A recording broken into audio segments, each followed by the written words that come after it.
جی ایک سوال ہے کہ بدعت کی شرعی اصطلاح کیا ہے اور اس میں کون سے کام داخل ہے، اور بدعت حسنہ بھی کیا ہے؟ ہاں یہ تو مسئلہ بڑا تفصیل طلب ہے، آپ کو مختصر جواب دے دوں لیکن میں جواب تھوڑا سا نہیں دوں گا۔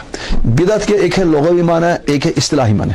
لغوی معنی ہر نئی چیز کو بدعت کہتے ہیں، ہر نئی چیز کو، اس کا مطلب ہر نئی چیز جب بدعت بنے گی تو آپ اور ہم بھی بدعت ہی، کیوں ہم بھی تو نہیں ہیں، یہ جو اللہ پہ یہ بھی بدعت ہے اور دوسری چیزیں وہ بھی بدعت ہے، یہ تو لغوی معنی ہے۔ اور حدیث میں جو ممانعت آئی ہے کہ بدعت گمراہی ہے، اس سے لغوی بدعت مراد نہیں بلکہ اس سے مراد ہے اصطلاحی بدعت۔ میں آپ کو سمجھاؤں تھوڑی سی تفصیل ہے، تو بڑا لمبا موضوع ہے، میں سمجھاؤں گا۔ بدعت کہتے ہیں وہ دین کا وہ کام، دین کا وہ کام کہ قرون مشہود لہا بالخیر میں اس کا تقاضا تھا، اسباب بھی تھے اور مانع نہ تھا، اس کے بعد اگر وجود میں تو وہ بدعت ہے۔ تین چیزیں میں بتائیں، قرون مشہود لہا بالخیر۔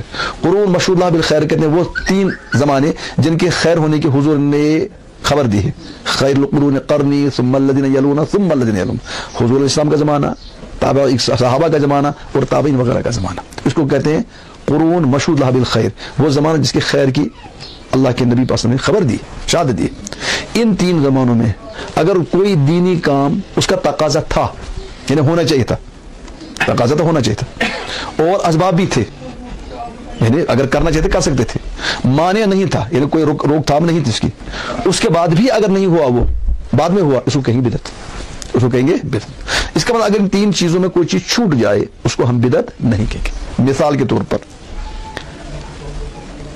ہم کہتے ہیں ہوائی جہاز سے اڑنا، تیز سواری، اس کو ہم بدعت نہیں کہیں گے، کیونکہ تقاضا تو اس زمانے میں تھا، ہر ایک کو تمنا تھی اڑے تیز چلیں گے، لیکن اسباب نہیں تھے۔ تقاضا تو تھا لیکن اسباب نہیں تھے، اس لیے ہوائی جہاز وغیرہ کو ہم بدعت نہیں کہیں گے۔ یہ بجلی چاہتا تھا اس زمانے میں انسان اچھی لائٹ ہو لیکن اسباب نہیں تھے، بجلی نہیں تھی، تو اس لیے اس کو بھی ہم بدعت نہیں کہیں گے۔ تو کچھ لوگ کہ یہ بدعت ہے، یہ بدعت اصطلاحی شرعی بدعت نہیں ہے، کیونکہ اس زمانے میں اس کا تقاضا اگر تھا لیکن اس کے اسباب نہیں تھے۔ دوسری چیز، اسباب تو تھے، تقاضا نہیں تھا۔ مثلا قرآن شریف آپ کا ہے، قرآن شریف آپ پڑھ رہے ہیں، اس میں اعراب ہے، زبر ہے، زیر ہے، پیش ہے، وقف ہے، وغیرہ وغیرہ ہے۔ حضور علیہ السلام کے زمانے میں بالکل نہیں تھا اور اس زمانے میں تقاضا بھی نہیں تھا۔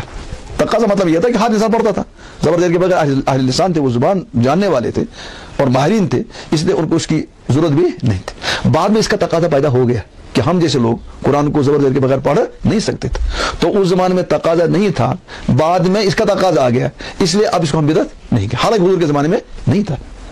تیسری چیز، اسباب بھی ہیں، تقاضا بھی ہے لیکن مانع تھا۔ مثلا آج ہم رمضان کے میں تراویح پڑھتے ہیں اور 20 رکعت تراویح پڑھتے ہیں، جماعت کے ساتھ پڑھتے ہیں۔ نبی پاک صلی اللہ علیہ وسلم کے زمانے میں 3 دن ہی جماعت کے ساتھ نماز ہوئی۔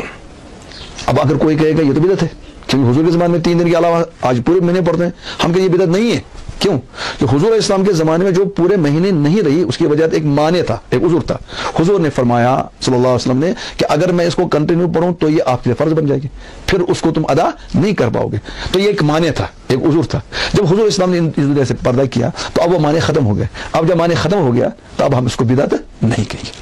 تو وہ 3 چیزیں آ گئی، ایک تو میں نے بتایا گا یہ ہوائی جہاز اور دنیا کی جو ہم اس وقت ضرور دیکھیں، ہم بدعت میں داخل نہیں کریں گے کیونکہ اس زمانے میں تقاضے تھے تو اسباب نہیں تھا۔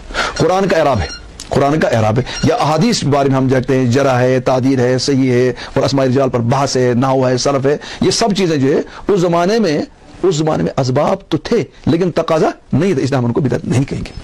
اور قرآن کا جو اعراب ہے اس زمانے میں تقاضا نہیں تھا لیکن اسباب تھے، بعد میں ضرورت پڑی، اس لیے اس کو ہم بدعت نہیں کہیں گے۔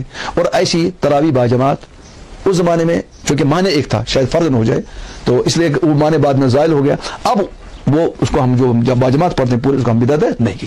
اب بدعت کسے کی؟ میں ایک مثال لوں گا، مثلا قبر پر اذان پڑھنا، قبر پر اذان پڑھنا، قبر پر اذان پڑھنا، دیکھو اس زمانے میں اس کا تقاضا بھی تھا۔ یہ لوگ کہتے ہیں نہیں شیطان بھاگتا ہے، شیطان قبر میں آئے گا وہ بھاگے گا، اس زمانے میں بھی ضرورت تھی کیا شیطان کو بھگانے کی، وہ تقاضا تھا، اسباب بھی تھے، اذان پڑھنے والے تھے اور کوئی معنی بھی نہیں تھا، عذر بھی نہیں تھا، لیکن اس زمانے میں ان 3 زمانوں میں یہ کام ہوا نہیں، اس لیے بعد میں ہوا یہ، اس لیے ہم اس کو کیا کہیں گے؟ بدعت کہیں گے۔ آپ میت کے لیے دعا کرتے ہیں، استغفار کرتے ہیں، وغیرہ چیزیں کرتے ہیں، شرع جائز ہے، لیکن شریعت نے کوئی دن اس کے لیے مقرر نہیں کیا. حالانکہ اس زمانے میں کیا تھے؟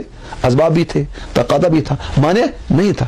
تو ہم یہ کہتے ہیں عیسیٰ علیہ السلام منع نہیں, البتہ ایک ڈیٹ مقرر کر کے اس سے ہٹتے نہیں, اس کو ہم نے لازم حصہ بنا دیا, تو یہ چیز بدعت بنے گی. کیونکہ اسباب بھی تھے, مانے بھی تھا, مانے بھی نہیں تھا, تقاضے بھی تھی, تو بعد میں وہ چیز آ گئی, اس کو ہم بدعت کہیں گے. تھوڑا یہ بہرحال تفصیل طلب ہے. خلاصہ کیا نکلا کہ بدعت کہتے ہیں لغت کے اعتبار سے اس چیز کو جو نیا ہو, اور اصطلاح میں وہ چیز جو قرون مشہود لها بالخیر, 3 مقدس زمانوں میں جن کی خیر کی بشارت دی ہے کہ اس کے اسباب تھے, معنی نہیں تھا, تقاضے تھے, اس کے باوجود بھی اگر وہاں نہیں ہوا, بعد میں وہ اس کو بدعت کہیں گے. لیکن اگر ان چیزوں میں کوئی چیز تھی اس کو ہم بدعت نہیں کہیں گے. پھر بدعت کی 2 قسمیں کرتے ہیں, ایک بدعت حسنہ, ایک بدعت سیئہ.